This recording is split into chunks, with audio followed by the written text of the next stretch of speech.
우리 사람이 살아가는 세상, 거기는 혼자 살 수 없습니다. 그래서 사람과 사람이 더불어서 살고요. 특히나 무슨 공동체, 여기에서는 특히나 사람이 더 많이 필요합니다. 자, 세상에서 사람을 뽑을 때, 원할 때, 자, 그런 경우, 바로 기업체나 어떤 단체나 이런 곳에서 사람을 뽑을 때 기준이 출신 학교 아니면 어떤 스펙, 어떤 능력 이런 것을 대단히 중시하죠. 왜? 이권이 있으니까 말입니다. 그래서 그 사람으로 인해서 자기 조직이 유익하게 돼야 되는 거예요. 어떤 영업을 하는 어떤 사업을 하는 단체라면 그 사람으로 인해서 그 사업이 더 잘 돼야 되는 것이 목적을 가지고 있는 것이죠. 이번에 LAFC 그곳에서 월드스타 손흥민 영입한 거 아시죠? 다 그런 이유입니다. 미국은 그 축구가 그렇게 많이 부흥되지 못했어요. 자, 그런 곳에서 다시 한번 손흥민이라는 월드스타를 영입을 해가지고 침체되어 있는 그 LAFC를 부흥시키자, 그런 목적으로 영입을 한 것이죠. 근데 사람 한 명 잘 만나니까 벌써 부담 이익이 돼버렸대요. 유니폼 하나, 손흥민이 입는 7번 유니폼 하나 팔고도 벌써 다 이득이 나버렸답니다. 얼마나 또 그 월드스타가 축구를 잘하는지 매 경기만 그 관중들로 꽉꽉 비어차고, 이제 LA에서는요 바로 홈구장을 다시 짓는단 말까지 있어요. 그리고 침체됐던 그 LA 시장, 그 도시가 이제 활기가 넘치는 것이죠. 장사가 잘 되고, 또 그 경기장 하나 다 보면은 많은 사람들이 움직이잖아요. 움직여서 일도 하고 월급 받고 또 식당도 잘 되고 더불어 잘 되는 것이죠. 한 사람의 영향이 그렇게 큽니다. 세상은요 잘난 사람을 뽑습니다. 자, 그런데 시간이 지나면 그 유명하고 착하고 멋있는 손흥민 선수도 이제 바로 자리를 내려놓고 다음 젊은 선수가 또 그 자리를 메꿔야 되는 것이죠. 누군가는 말입니다. 그렇다면 또 다시 누구를 세워야 할지 고민이 되겠죠. 세상은 그런데 하나님의 나라에서는 어떤 사람을 과연 뽑을까? 우리 한번 생각해 볼 필요가 있습니다. 어떠한 특정한 유명한 사람도 중요하지만 바로 예수님께서는, 예수님이 이 땅의 사역을 다 마치고 하늘에 올라가시면은 그 다음에 예수님의 자리를 메꿔줄 사람을 찾고 계십니다. 누구를 통해서라도라는 것이죠. 자, 그곳에 월드스타가 들어갈 수도 있습니다. 아니면은 전혀 우리의 상상 밖 인물이 들어갈 수 있습니다. 누구일까요?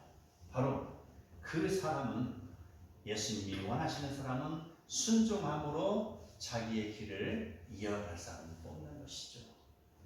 그래서 예수님께서 제자로 부르시는 그러한 대상은요, 출신 학교나 스펙이나 능력이나 이런 게 아니라는 것이죠. 평범하면서도 순종이 그 몸에 배 있는 사람, 이 사람을 결정하는 것입니다. 비록 그 제자들이 뛰어나지 않을지라도 하나님께서는 그 사람들을 사용하시는 것이죠. 어떻게 사용하실까요? 자, 나의 능력으로, 손흥민의 능력으로 LAFC를 굉장히 유명하게 이끌어갈 수 있지만, 그러나 그건 한시적이라는 것이죠. 하나님께서는요, 작고 평범한 사람을 들어서 하나님 일을 하시는데 어떻게 하시는가? 바로 그에게 성령의 기름을 부어준다는 것이죠. 성령이 임한다는 것이죠. 성령이 임하면 모든 것이 다 해결이 되어버리는 것이죠. 성부, 성자, 성령이 하나님이잖아요. 성부의 하나님 일을 계획하시고, 성자 하나님 일을 진행하시고, 성령의 하나님은 일을 도우시는 하나님이라는 것입니다. 바로 보혜사, 도우시는 하나님이 바로 그 제자를 도우시는, 그 하나님이 나를 도우심이라는 것이죠. 내가 연약할지라도 성령이 내 안에 들어오시면 나는 하나님 일을 위해서 강하게 쓰임 받는다는 걸 우리는 믿어야 될 것입니다. 아멘. 오늘 본문으로 주어진 6장 12절에서 19절 말씀은 예수님이 갈릴리 언덕에서 사역하시는 과정에서 이제 제자를 부르시는 장면입니다. 12절에 이렇게 기록되어 있어요. 이때에 예수께서 기도하시러 산으로 가사 밤이 새도록 하나님께 기도하시고. 자, 주목할 게 있습니다. 이때라는 것. 이때는 6장 전반부에 나오는 그런 내용들을 이어가는 내용입니다. 무슨 내용일까요? 크게 두 가지 나옵니다. 두 가지가 안식일에 제자들이 밀리상을 취해서 비벼 먹는 사건이 있었습니다. 두 번째 사건은 또 있습니다. 안식일에 회당에 들어가셔 손 마른 사람을 고쳐주셨다는 내용이 있습니다. 자, 두 가지 모두 공통점이 뭐예요? 어느 날 안식일이라는 거예요. 안식일. 예수님이 그걸 모르셔서 안식일을 지키라는 거 모르셔서 그랬을까요? 아니에요. 예수님도 유대인입니다. 그리고 율법을 잘 아시는 분이십니다. 그럼에도 불구하고 왜 안식일에 이런 일을 벌였는가 하면 생각을 해봐야 될 것이죠. 안식일이라는 것은 유대 사람들이 형식으로 대단히 중요시하는 날입니다. 오로지 안식일 하면서 자기는 외형적인 것은 지키면서 내면적인 것은 무너진 사람들이에요. 예수님이 그것을 타개시키기 위한 계획을 세우겠죠. 그래서 그 안식일에 바로 그 일을 감행한 것, 바로 그것이죠. 십자가의 구속 사역을 이제 이루셔야 하는데 신앙의 궤도를 이탈한 바리새인들에게 일종의 경고장을 날리는 것과도 같습니다. 안식일에 그러한 일들을 이루는 것. 당시 사람들로부터 존경을 받는 위치에 있던 바리새인들, 그들은 예수님의 그러한 모습을 보고서 11절에 이렇게 나옵니다. 노기가 가득하여 예수를 어떻게 할까 의논하니라 이렇게 있습니다. 안식일 했던 그 예수님의 행적을 보고서 이제 바리새인들 사이에서는 커다란 분노가 일어나기 시작했어요. 그래서 마치 예수님을 큰 죄인을 대하고 있습니다. 그래서 어떻게 예수를 무너뜨릴까 궁리하면서 그들의 얼굴은 울그락불그락 변해가고 있었습니다. 그러한 때를 지금 12절에서는 이때 이렇게 표현했습니다. 이때에 예수께서 바로 산으로 기도하러 가셨다. 예수님이 제단을 세울 계획을 가지셨던 것이죠. 그래서 산에 가서 기도하시는 것. 기도하시는데 밤이 새도록 기도하셨다. 이렇게 12절의 예언입니다. 예수님께서는 중요한 일을 앞두고서 반드시 기도하시는 분이셨습니다.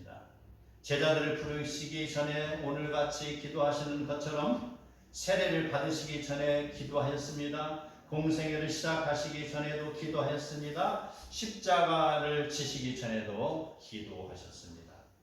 예수님이 기도하신다는 것은요, 육신의 모습으로 이 땅에 오셨기 때문에 예수님은 하나님 앞에 순종해야 됩니다. 그리고 하나님의 뜻을 들으시고 하나님으로부터 주어지는 능력을 공급받기 위함인 것입니다. 예수님의 기도하심은 남에게 과시하기 위하여서 그런 시장터 높은 곳에 앉아서 요란하게 빌던 바리새인들의 형식적인 기도와는 다릅니다. 예수님은요, 모두가 잠들어 있는 시간, 그리고 한적한 산으로 올라가서 조용히 하나님께 기도했습니다. 어떠한 다른 사람들에게 보이고자 하는 모습이 결코 아닙니다. 우리는 중요한 일을 앞두고서 어떻게 할까요? 먼저 자기 일을 자기가 열심히 계획하죠. A4용지에다 씁니다. 이번 사업은 하고 밑그림을 그리고 누구를 고용하고 어떤 아이템으로 해서 이번 사업을 해보자 열심히 궁리를 하죠. 그렇게 하고 두 번째, 일을 이제 한참 진행합니다. 어떻게 해요? 사돈네 팔촌까지 다 동원하고 있는 놈들 다 끌어들여서 일을 벌리죠. 그리고 하나님께 기도하잖아요. 하나님 도와주소서 하고 기도하는 것입니다. 그리고 기도할 때 어떻게 합니까? 하나님 어쩌고 저쩌고 일을 시작하였으니 잘 되게 하여 주십시오 라고 기도합니다. 심지어는 제가 경험했던 일이에요. 우리 아들 위해서 기도해 주세요 라는 기도, 그 부탁까지 들었습니다. 무엇을 하는데요? 칵테일 바를 운영합니다. 이게 기도 부탁할 내용입니까? 우리 아들 술집 하는데 잘 되게 해주시오라고 기도할 부탁의 내용입니까 이게? 그래서 제가 어떻게 얘기했어요? 직업 바꾸라고 하시죠. 바꾸라. 권사님이라는 분이 이래서 그 말이 나왔으니까 다른 평신도라면 제가 즉각 반응 안 했을 것입니다. 그게 유익한 하나님 기뻐하시는 일이 아닙니다. 이렇게 이야기하고, 그래서 어디 보면은 지금 건물이 이 동네가 어디에 무슨 사업이 잘 되니까 차라리 이곳에 가서 사업만 더 나을 겁니다 라고 조언해 준 일도 있습니다. 자, 그렇게 사람들은요 자기가 일을 계획합니다. 그리고 하나님으로부터 복을 받기를 원해요. 그래서 집에 가면 복 이렇게 써 있잖아요. 그리고 심지어 대문 앞에까지 써놨잖아요. 복 그러면 복이 왔다고 딱 붙는 줄 알아요. 이게 일을 자기가 벌려놓고요, 그런 사람은 책임은 하나님이 지어달라는 거예요. 자기가 계획하고 일을 다 저질러 놓고 그러고 나서 이제 그 사업이 망하고 나면은 하나님을 원망하잖아요. 하나님께 기도했는데 왜 이 사업이 망합니까? 누구의 책임이에요? 누구? 자, 그런 기도를 들으면 하나님 뭐라고 하겠어요? 어디 한번 네 능력대로 잘 해봐 이렇게 하지 않겠냐 이 말입니다. 너 시작할 때 나에게 물어봤니? 너 시작할 때 그 사업이 하나님께 영광이 되는 일인지 생각해봤니? 라고 물어보는 것이죠. 그렇게 하나님은 생각하시는 것이죠. 그리고 가만히 지켜보는 거 아니겠냐 이 말입니다. 자, 그런데 예수님께서는 어떻게 했어요? 예수님께서도 말입니다. 그 예수님께서도 그 중요한 일을 앞두고서 한적한 곳에 밤에 가서 밤이 새도록 기도했다. 우리에게 지금 주시는 교훈이에요, 이게. 내가 이 세상을 떠난 다음에 이 사역을 물려줄 그런 제자를 세워야 되는데 하나님 누구를 세워야 되겠습니까? 라고 기도하고 있는 것이죠. 하나님께 묻고 있습니다. 밤이 새도록 기도하면서 묻고 있는 것이죠. 그 일이 있거나 그 기도가 있고 나서 13절을 보면 날이 밝음에 그 제자들을 부르사 그 중에서 12를 택하시고 사도라 칭하셨으니, 자, 12명을 정했습니다. 밤새 기도하고 하나님으로부터 응답을 받은 거예요. 그래서 12명의 제자를 세웁니다. 예수님께서 제자의 명단을 결정하신 후에 제자를 이제 부르십니다. 그렇다면 선택의 주체는 예수님인 거예요. 그 제자들이 내가 제자가 되겠습니다 하고 가서 제자가 되는 게 아니에요. 바로 예수님이 주관자가 되시는 거. 자, 제자들은 스스로 선택이 아니라 예수님께 부르심을 입은 자리라는 것이죠. 우리도 오늘 이 자리에 온 것, 예수님을 믿게 된 것, 이것은 우리의 의지 앞서 예수님의 부르심을 기반하고 있습니다. 예수님이 제자를 부르신 것에는 특별한 어떤 재능이나 능력의 그런 근거를 해서 부르신 것이 아닙니다. 어떤 인맥이나 혈연에 의해서 부르신 것이 아닙니다. 오직 하나님의 뜻에 합당한 자를 부르신 것이죠. 그리고 그들을 무리와 구별하여 사도 이렇게 칭하였습니다. 사도라는 것은요, 하나님으로부터 특별한 명령과 능력을 받아 보냄을 받은 자라는 뜻입니다. 우리는요, 이처럼 중요한 일을 앞두고서 하나님께 기도했던 사람은 조지 뮬러를 한번 생각해 볼 필요가 있습니다. 조지 뮬러는 기도의 아버지죠. 그가 고아원을 경영하였습니다. 그런데 어느 날 보니까 식량이 다 떨어져 있어요. 이제 식사 시간이 다가오는데 먹을 것이 다 떨어지고 그 아이들 배가 꼬르륵 요동을 치고 오케스트라 연주같이 소리가 들리니 아무것도 먹을 것이 없는 상황에서 그 소리만 들릴 때 아이들도 불안해지기 시작합니다. 그리고 교사들도 불안해지기 시작합니다. 그 소식이 뮬러에까지 올라갑니다. 그리고 뮬러는 이렇게 이야기합니다. 교사들과 학생들에게 걱정하지 말고 하나님을 믿으시오. 이렇게 하고 돌려보냅니다. 그리고 어떻게 했겠어요? 바로 그겁니다. 기도의 자리로 들어가는 것입니다. 그의 기도의 자리가 있잖아요. 바로 그는 바로 사무실에 오자마자 하나님 앞에 간절히 기도합니다. 하나님, 이곳에 먹을 음식이 떨어졌습니다. 하나님, 사랑하는 자녀들이 지금 식사 못할 지경에 처해 있습니다. 500여로 1000명을 먹이신 하나님께서 오늘 이 배고픔의 현장에서 하나님의 전지전능하심을 보여주시사 저들이 먹고 저들이 이 사건을 기억하며 평생토록 하나님을 기억하며 의지하며 살게 하여 주시옵소서라고 기도했습니다. 잠시 후에 문 앞에 빵과 우유와 과일이 도착했습니다. 누가 보낸 것을 알 수는 없으나 필요한 양을 정확하게 그곳에 놓고 온 것입니다. 하나님을 신뢰하고 기도하니 하나님이 응답하신 것입니다. 자, 여러분, 우리가 기도하는 것, 우리가 기도했기 때문에 이것이 왔습니까? 잘 생각해 봐요. 하나님께서는 그 순간에 거기에 있는 백성으로 하여금 기도 훈련을 시키는 것이고요. 하나님이 살아계시면 그들이 능력을 맛보게 하는 계획을 가지고 계신 것입니다. 그래서 판을 다 짜놓으신 거예요. 그리고 음식 떨어지는 그날을 기다려서 하나님은 이미 음식을 준비하고 있었습니다. 그 소년에게 오병이에 쥐어지듯이 말입니다.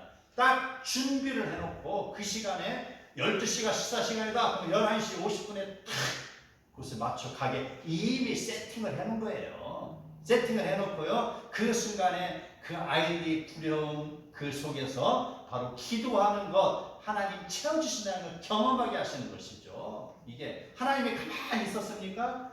가만히 있고 어디 이렇게 있습니까?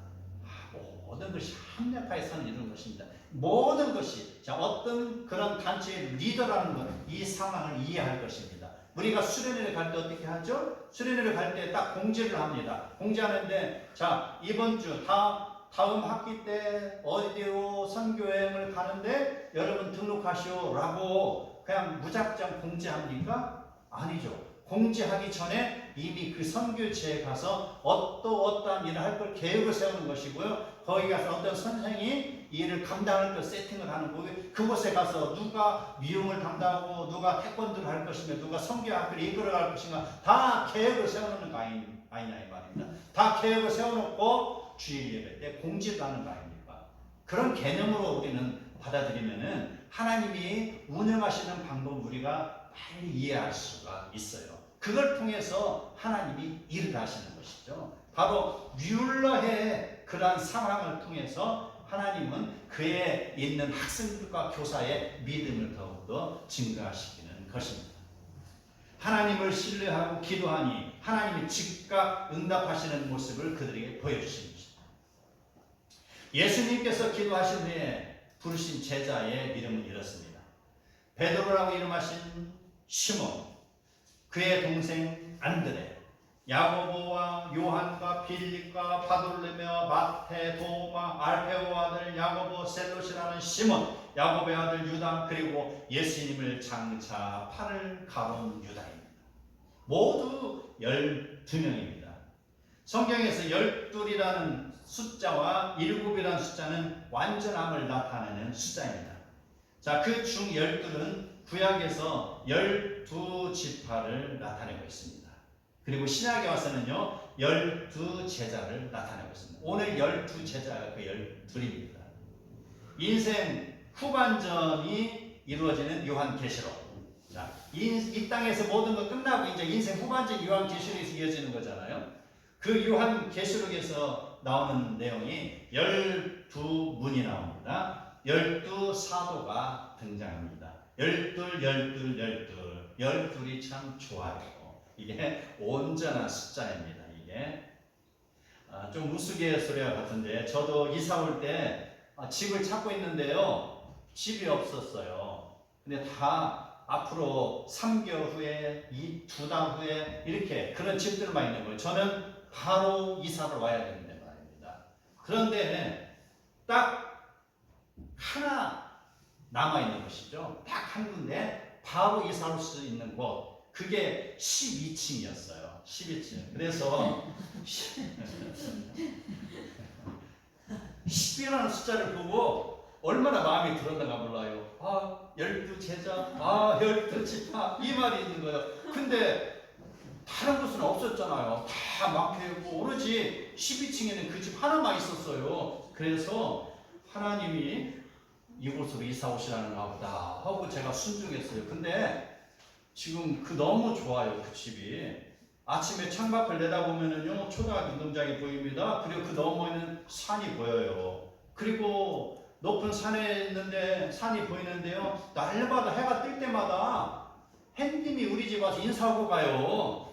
잘 주무셨어요. 우리 어머니에게도 인사하고 가요. 그리고 막 바닥바닥바닥 거기 해가 위로 싹 올라가요. 얼마나 좋은가 몰라요. 자, 그 12층, 뭐 다른 층에 산다고 나쁜 거 아니고요. 제가 목표한다고 하나님이 좋은 집을 주신 거예요. 12층. 얼마나 감사한지.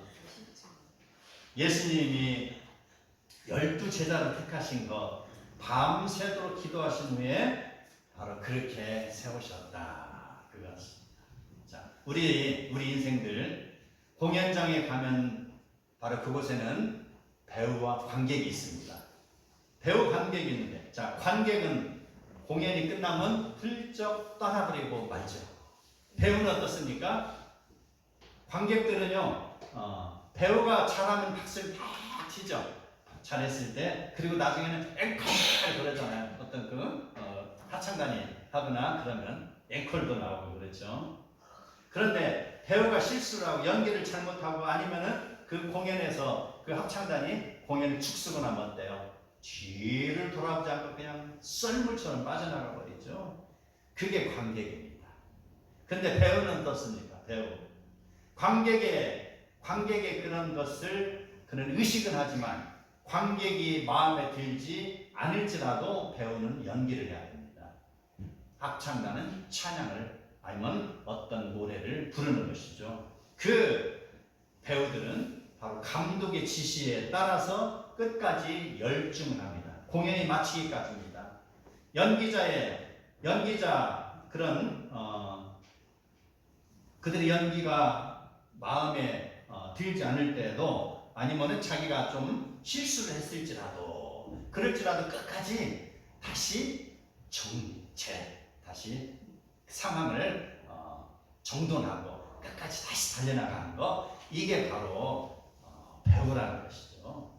이러한 것, 예수 그리스도의 제자도 아마도 마찬가지다 이렇게 생각해 볼 필요가 있어요. 각자가 자기 마음에 그런 스타일이 있습니다. 어떤 그런 시골에서 그런 무슨 일을 했던 스타일, 동네에서 구슬치기를 했다가 어떤 스타일, 그런 거. 그 다음에 갈릴리 바다에서 고기를 잡으면서 터득한 스타일, 각자 다릅니다. 그런데 자기의 그런 마음에 그런 헛된 생각이나 욕망이나 분노가 치밀어 올랄지라도 제자로 부르심을 받았으면 마치 배우라는 것이죠. 배우가 감독에게 순종하듯이 바로 제자로 부름받은 그들은요, 예수님의 말씀에 순종하는 것입니다. 말씀 앞에 순종하고 자신을 불태우는 것, 이게 제자라는 것이죠. 예수님께서 부르신 12제자, 그들은 어느 누구도 특별하지 아니하고 모두가 평범합니다. 그리고 평범하다 못해서 부족한 자들입니다. 그러나 하나님은 그들 마음 깊은 곳을 순종하는 마음을 지금 바라보고 계십니다. 베드로라 불리는 시몬, 그는 배운 것이 없는 일자무식입니다. 어부입니다. 충동적인 성격을 가진 자입니다. 야고보라는 자는 우려의 아들이라는 별명을 갖고 있습니다. 급한 성격이 있습니다. 그리고 야망이 있는 사람입니다. 마태는 누구일까요? 이스라엘 사람들에게 손가락질 경멸을 당하는 세리 마태입니다. 도마는 누구일까요? 의심 많은 도마죠. 그래서 예수님이 부활하실 때 나는 만져보지 않냐고는 믿지 못하겠습니다 라고 말했던 그 도마를 이야기하는 것이죠. 셀루시라 불리는 시몬, 그는 로마로부터의 독립을 외치는 열심당원이었습니다. 열심당원이라는 사람은 쉽게 말해 우리나라의 독립군도 같은 사람입니다. 그래서 열심당원을 헬라어로 시카리 이렇게 이야기합니다. 시카리, 그들은요 품속에 시카를 품고 다녔어요. 시카리 비슷하죠. 시카를 품고 다니다가 매국노를 보자는 시장에서 유대를 팔아먹은 사람, 아니면 어떤 그런 민족의 그거를 짓밟고 세리와도 같이 나쁜 짓 하는 사람, 아니면 로마 사람, 이런 사람이 있으면요 그들은 자기 가슴에서 숨겨놨던 시카를 들고 뒤에 가서 푹 찌르고 도망가요. 그런 사람들이에요. 바로 이런 셀루시라 불리는 시몬이 열심당원이었다, 이런 자들. 만약에 예수님께서 이렇게 각자 특징이 있지 아니하고 순수하고 온유하고 그러나 잘난 사람을 뽑았다면 어떻게 됐을까요? 바로 자기가 잘난 줄 아는 것이죠. 나 공부 많이 했네. 나 대학원까지 나왔네. 나 그래도 나 유치원부터 이런 지금까지 내가 결석 한번 하는 그런 개근상 받은 사람이라고. 내가 매주 하나님 앞에서 열심히 기도하고 전도도 잘하고 내가 무엇이든지 맡기게만 잘하는 사람이야 라고 했던 사람을 만일에 제자로 삼았다고 보자고요. 만일에 그렇게 뽑았다면 그들은 바로 나의 공로다라고 이야기할 수가 있어요. 그런 자들, 바로 예수님 앞에서 명령을 받았을 때 무슨 일을 보면은 내가 했습니다 라고 말할 수 있는 자들입니다. 그렇지만 예수님께서는 철저하게 그것을 외면해 버렸습니다. 나의 의가 아니라는 것을 처음부터 완전히 배제시키는 것이죠. 그래서 이 못난 사람을 들어 쓰시는 것은요 절대적으로 이것은 나의 공로가 아닙니다라는 고백이 나오게 예수님께서는 사용하신 것이죠. 바로 그러한 자들, 어떠한 자기의 공로도 내세울 수 없었던 예수님의 제자 그들은 처음부터 열정적으로 사역을 하지 못했을지라도 우리는 여기에서 주목해 볼 필요가 있습니다. 능력 있고 잘나고 훈련되고 준비된 자를 세웠다면 어떻습니까? 급행 열차를 타고 달려가겠죠. 그렇지만 예수님께서는 못나고 인정받지 못하고 사람들에게 손가락질 당하는 사람을 세워놨으니 그들이 탄 열차는 완행 열차예요. 어쩌면 그렇게 더디 가는지 모르는 것이. 가다가 쉬다가 또 퍼지고 또 고쳐서 또 가고 그러한 모습들. 자, 그렇게 처음부터 더디 나가는 그들이었을지라도 예수님을 그들은 따라다니며 말씀을 배우고 그들은 예수님의 제자가 된 것입니다. 그렇다고 금방 그들이 예수님의 제자다는 삶을 살았을까요? 아니에요. 예수님의 제자로 부름을 받은 그들이었지만 예수님이 십자가에서 죽으실 때 어떻습니까? 그들은 모두 도망쳤던 사람들입니다. 예수님을 십자가에 못 박은 유대인들이 두려워서 그 제자들은 모두가 도망쳤어요. 12제자, 11명이겠죠. 가룟유다 빼내야죠. 그러나 그들에게 우리가 알지 못하는 것이 있었습니다. 모두 도망쳤던 그 제자들이지만 하나님은 그들을 예수님이 죽으신 이후에 부활하신 이후에 다시 부르시는 것을 우리는 보잖아요.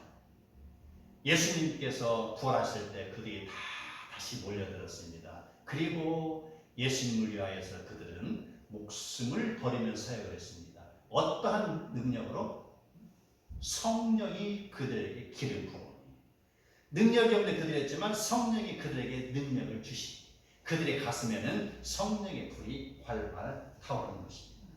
그러한 자들에게 바로 하나님은 성령을 통해서 역사하시고 바로 사도행전을 보면은요 그런 마가 다락방에서 성령의 역사에 대한 걸 우리에게 보여줍니다. 복음을 위하여 그들은 전생애를 드렸습니다. 베드로는 로마에서 거꾸로 십자가형을 당했습니다. 복음을 위하여서 일하는 안드레, 그 그는 수아시아 지역에서 십자가를 지는데 X자형으로 십자가형을 당하였습니다. 필립은 거꾸로 십자가형을 당하였습니다. 안드레, 베드로, 필립 모두 십자가에 죽으셨습니다. 야고보, 그 사람은 헤롯 아그리파 1세에게 참수형을 당했습니다. 바돌로메, 그도 역시 예수님의 복음을 전하다가 붙잡혀서 산채로 가죽이 벗겨진 뒤에 참수형을 당했습니다. 마태, 그도 역시 복음을 전하다가 시리아 지방에서 창에 찔려 죽었습니다. 도마, 그도 역시 인도에 가서 복음을 전하다가 어떻습니까?